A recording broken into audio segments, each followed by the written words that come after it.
On the other hand, dynamic routing uses routing protocols that dynamically discover network destinations and how to get them. Dynamic routing allows routing tables in routers to change if a router on the route goes down or if a network is added. So in dynamic routing, routing protocols running in routers continuously exchange network status updates between each other as broadcast or multicast. So with the help of routing update messages sent by the routing protocols, routers can continuously update the routing table whenever a network topology change happens. Let's have a look to some of the terms used to describe an enterprise network infrastructure. In an enterprise network infrastructure, HQ, headquarters, branch offices, data centers, and internet edge terms refer to different components that play specific roles in overall system. The headquarters is the central location where the main business operations and core network resources are typically housed. It usually contains the primary servers, databases, and network management tools. Branch offices, on the other hand, are the secondary locations that are connected to headquarters via wide area network. So they typically have their own local network infrastructure but rely on headquarters for accessing central resources and the services.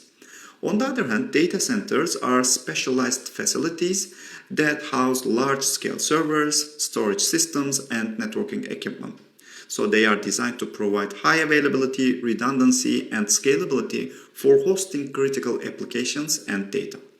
On the other hand, Internet Edge refers to the boundary of enterprise network where it connects to the external internet. So it includes devices such as firewalls, routers, and intrusion prevention systems that manage and secure the traffic entering and leaving the network. In an enterprise infrastructure, commonly used routing protocols are OSPF, EIGRP, BGP, and RIP.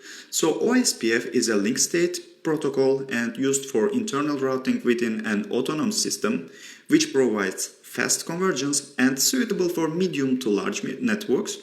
EIGRP is a hybrid protocol, which means it combines features of distance vector and link state, and used for internal routing within an autonomous systems and provides fast convergence, and it is suitable for again medium to large networks. BGP, that is a path vector protocol, and the scope of BGP is external routing between different autonomous systems mostly, and from convergence perspective it is slower compared to OSPF and EIGRP. On the other hand, it is highly scalable and used for internet routing. And the last protocol is RIP, that is a distance vector protocol used for internal routing within an autonomous system again, with a very slow convergence and limited to very small networks only. As you see, we have a lot of options from dynamic routing protocol perspective, but which one should I use? Okay, so to answer which routing protocol should I use question, we need to answer some additional questions as well. First of all, what is the size of the network?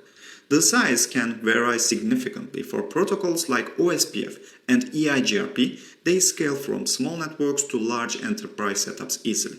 The second question is, do I just use Cisco? Cisco supports multiple protocols such as OSPF, EIGRP, BGP, RIP. It supports almost everything. But if you are using any other vendor on your networking environment, you need to make sure that that vendor also supports the dynamic routing protocol that you are planning to use. Another thing we need to consider is the convergence time. So convergence time differs by protocol. OSPF and EIGRP generally converge quickly within seconds to a few minutes, while BGP can take longer. And the last thing to consider is scalability of the protocol. So OSPF and EIGRP are designed for scalability in large networks, whereas BGP, for example, is used for very large-scale inter-domain routing like in the internet.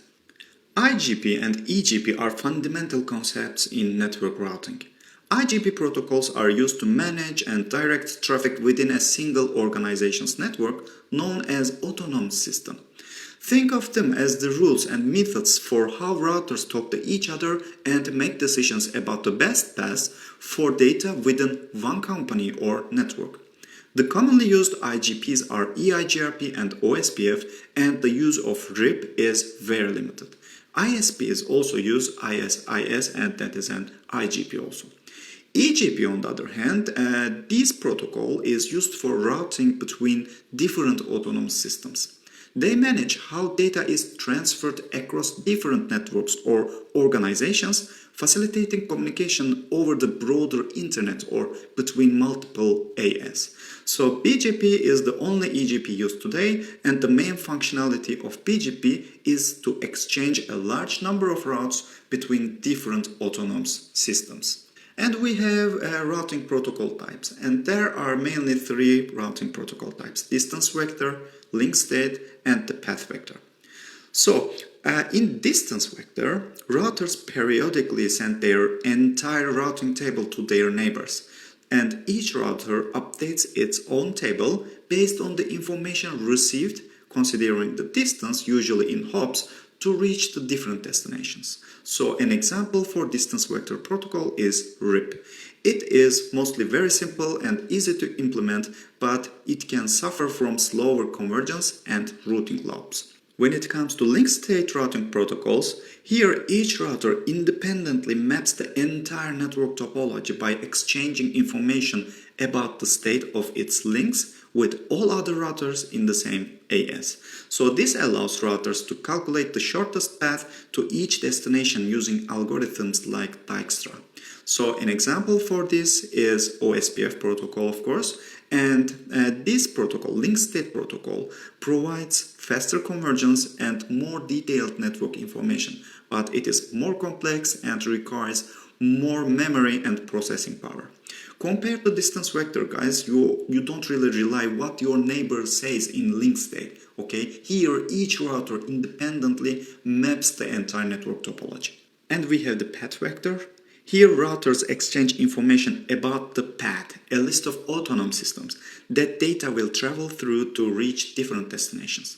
This helps preventing routing loops by keeping track of the AS paths that the data has traversed.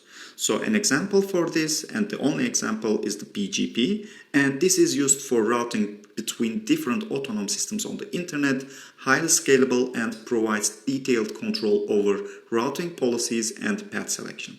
So each of these types of routing protocol has its own advantages and use cases depending on the size and complexity of the network.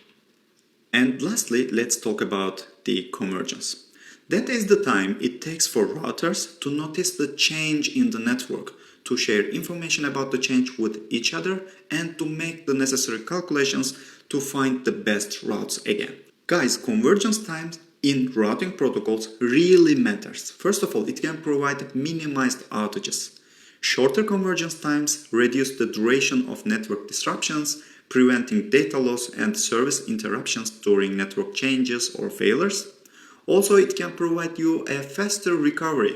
Quick convergence allows routers to rapidly recalculate and establish new and optimal routes, ensuring that traffic flow remains efficient even after network topology changes.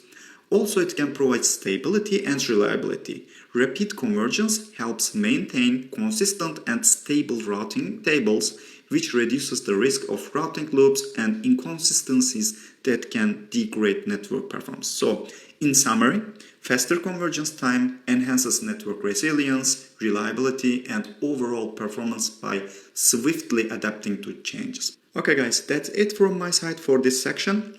After this lesson, Udemy will ask you for a review for the training. I know it's a little bit early, but this is how Udemy works really. And if you enjoyed the training until now, I would be appreciated if you can rate with a good rating. And let's meet in our next sessions. Thank you so much.